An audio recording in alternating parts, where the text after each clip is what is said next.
In these problems, I'm still going to ask you to describe the correlation. Let's go back and review those correlations. So we have positive correlation where both sets of data are increasing, negative correlation where one set of data increases and the other decreases, and no correlation. There's no relationship between the two sets of data. So in this example, it says the average temperature in the city and the number of speeding tickets given. To me, that seems to have some sort of correlation. I would think if there's a higher temperature, there's more people on the road. More people tend to go faster on the road when it's nice weather. So I would say the higher the temperature, the more speeding tickets, the more tickets given. So what that means is I have two sets of data and both those sets of data are increasing, so I'm going to call that positive correlation.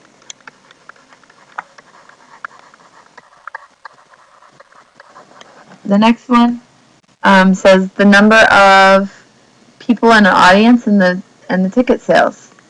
Well, again, think about it. If you have a lot of people in the audience, that means that you sold a lot of tickets. If you don't have very many people in the audience, you didn't sell very many. So the more people correlates to the more sales that were made. So that would be a positive correlation again because both of those values, as one increases, so does the other. The next one says a runner's time and the distance to the finish line.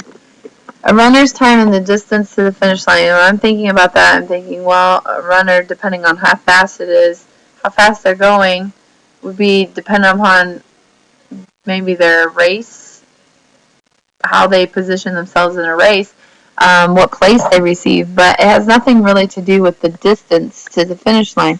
So I would say this is no correlation. The next one, the temperature in Houston and the number of cars sold in Boston. Again, I'm not sure that this has a whole lot of relationship either.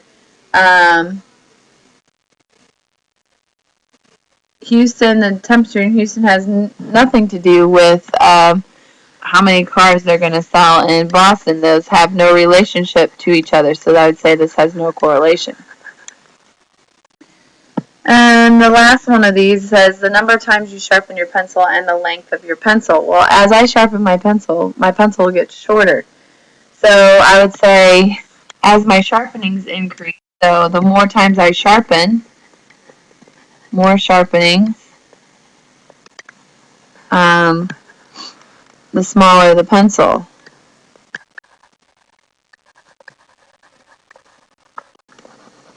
So that has a negative correlation because as this one increases, this one decreases. So this is a negative correlation.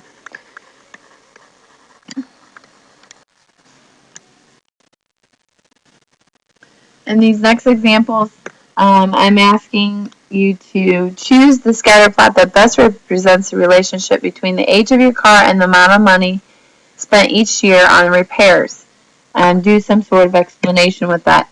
Well, as my car gets older and older and older, you're going to have more and more repairs with that because as something gets older, it gets used more, it has problems that start to happen. So I'm looking for something that as it gets older, the repairs also increase.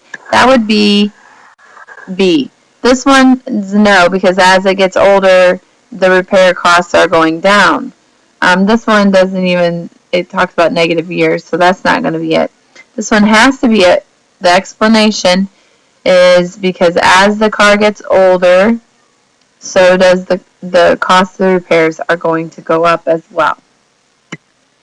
Let's see if I can get through another one. Choose the scatter plot that best represents the relationship between the number of minutes since a pie has been taken out of the oven and the temperature of the pie. Well, when I take a pie out of the oven, it's going to be pretty hot. But as time goes on, it's going to get cooler and cooler and cooler. So I'm looking for something with a negative correlation, which would be this one, because as one increases, the other one decreases.